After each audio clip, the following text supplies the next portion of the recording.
Hoje, vamos mergulhar na saga de um herói pouco conhecido, chamado Gideão, o jovem destemido que deixou sua marca na história. Então, peguem a pipoca, curtam o vídeo e venham comigo nessa viagem ao passado. Gideão foi um jovem do Antigo Testamento, que chegou a ser um dos juízes de Israel, conhecido por liderar o povo em tempos de dificuldade. Sua história está registrada no livro dos Juízes, e sua trajetória é repleta de desafios, superações e, é claro, muita ação. Estamos falando de um período em que Israel enfrentava constantes ameaças de inimigos ao seu redor. Os israelitas se entregaram à adoração de outros deuses, e desagradaram a Deus, que os entregou nas mãos dos midianitas. Israel foi oprimido pelos midianitas, pelos amalequitas e por outros povos do deserto, por 7 anos. Esses invasores eram tão cruéis que eram comparados a um enxame de gafanhotos, tamanha devastação que causavam, saqueando o povo, destruindo as lavouras e tirando a vida dos animais que alimentavam os israelitas, causando miséria e desespero. Por causa desses ataques, os israelitas fizeram para si esconderijos nas montanhas, em cavernas e em fortalezas enquanto clamavam pela ajuda do Senhor. Certo dia, quando Gideão estava malhando trigo em um lugar escondido, tentando garantir que sua família tivesse algo para comer, e apareceu um anjo do Senhor que o cumprimentou. O Senhor está com você, poderoso guerreiro. O mensageiro celestial falou a Gideão que ele seria o líder escolhido para libertar Israel da opressão dos midianitas. Gideão teve dúvidas sobre como poderia libertar Israel tendo um clã tão insignificante, na visão dele, e sendo ele, o menor de sua família. Deus, através de seu mensageiro, afirmou a Gideão que estaria ao lado dele, e que a vitória que já era certa, deveria ser proclamada ao Altíssimo. Para se certificar de que realmente poderia contar com este favor de Deus, Gideão pediu que o anjo esperasse até que ele preparasse uma oferta e a oferecesse ao Senhor. Ao voltar com a oferta, o anjo instruiu Gideão a colocar a carne, o pão sem fermento e o caldo sobre uma rocha, e com a ponta do cajado que o mensageiro divino carregava, fez um fogo que consumiu tudo. O ser celestial desapareceu logo em seguida, e Gideão teve a certeza de que era um anjo do Senhor. Gideão fez naquele lugar um altar a Deus.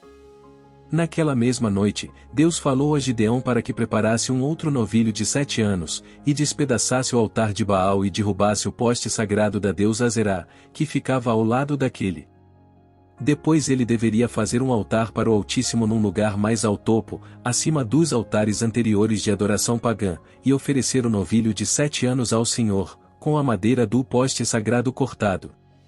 Pela manhã, o povo viu os altares de seus deuses, derrubados, se revoltando, e querendo tirar a vida do autor daquele feito. Procurando saber quem os tinha derrubado, logo descobriram que havia sido Gideão.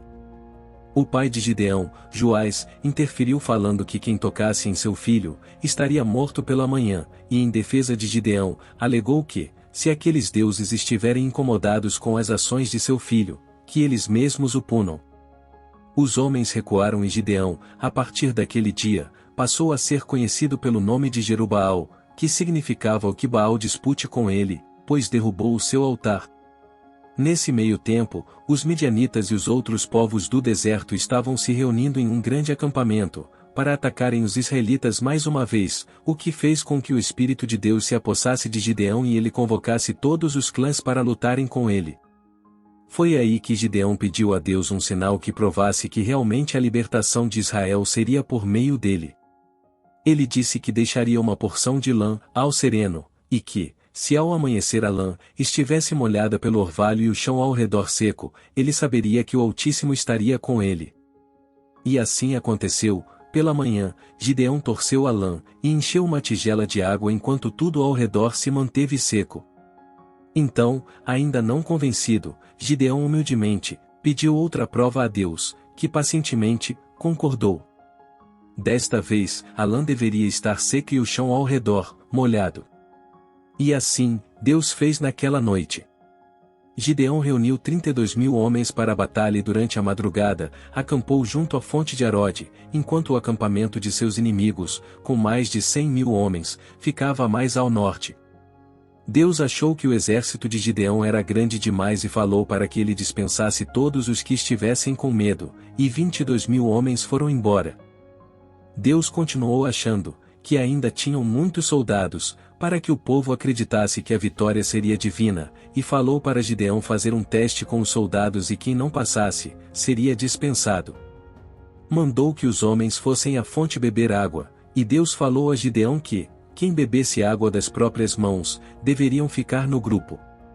Depois deste teste, ficaram apenas 300 homens, e Deus se agradou disso, pois queria que seu povo tivesse a certeza de que a vitória viria pelas mãos do Altíssimo, e não dos soldados.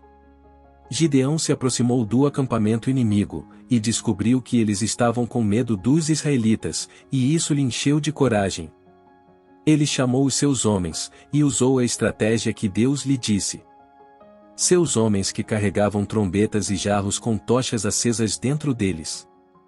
Eles se dividiram em 3 grupos que cercaram o acampamento. Ao tocarem as trombetas, todos ao mesmo tempo, quebraram os jarros, e empunharam as tochas. O exército inimigo, que foi pego de surpresa, sentiu tanto medo com esse ataque, que atacaram uns aos outros e os que sobraram fugiram sendo alcançados mais tarde, junto com seus comandantes, que foram caçados, pelo restante do exército de Gideão que havia ido embora. Os israelitas queriam que Gideão, seu filho e seu neto, reinassem sobre eles, o que foi recusado, pois ele lhes disse que quem deveria reinar sobre eles, era o Altíssimo. Após a vitória de Gideão, e durante a sua vida, Israel desfrutou de 40 anos de paz. Infelizmente, após o falecimento de Gideão, Israel voltou a cair em pecado, adorando outros deuses, e não foi bondoso com a família de seu grande herói e juiz, mas isso é uma história para outro vídeo. Espero que tenham curtido essa aventura do passado, e que as lições de coragem e confiança em Deus, de Gideão ou Jerubaal, inspirem cada um de vocês.